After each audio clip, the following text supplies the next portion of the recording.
Excuse me? You just came in without knocking? That is very disrespectful.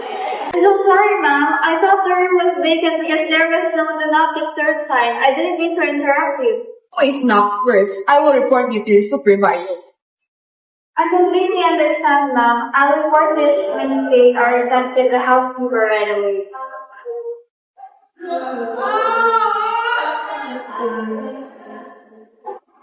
Miss Mikay, what's the matter? You look troubled.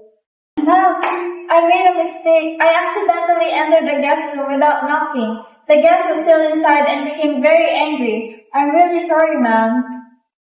Oh no, Miss Mikaela, that's a serious issue. Guest privacy always to be respected. Yes, Miss Michaela, always remember to knock 3 times and say housekeeping and wait for a response and before entering any room. I understand, Miss Harley. I truly regret what happened and I'll be more careful next time. I appreciate your honesty, Miss Mikaela. We'll handle this properly. I will personally speak with the guest and apologize on behalf of the department. Miss Kate, may I accompany you? I can help calm the guest if needed. That's a good idea, Miss Harley. Thank you.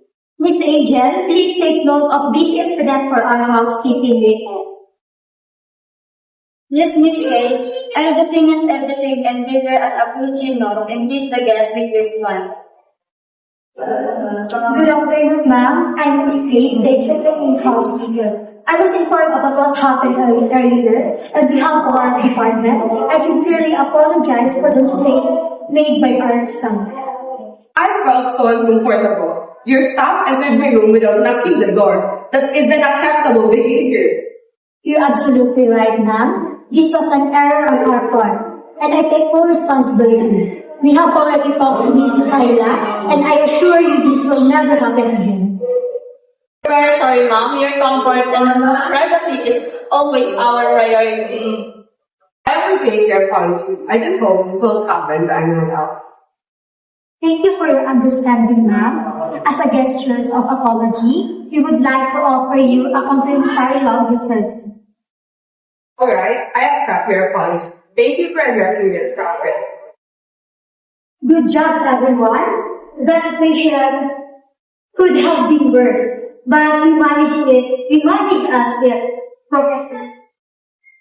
Thank you, Miss Kay. I'm really sorry again. I've learned my lesson and I'll knock and wait for a response before entering a room. That's good, Miss Michaela. Mistake happened, but what matter it happened that we've learned and improved. I've already documented the incident, Miss Kate, and I'll post a reminder in our housekeeping area about guest privacy. Excellent, Miss Angel, and thank you, Miss Harley, for assisting and incoming the guests. Teamwork really makes us differences. Miss Kate, we're one team with one goal to satisfy our guests. Well said. Let's continue to serve with respect, communication, and care. Good job, team.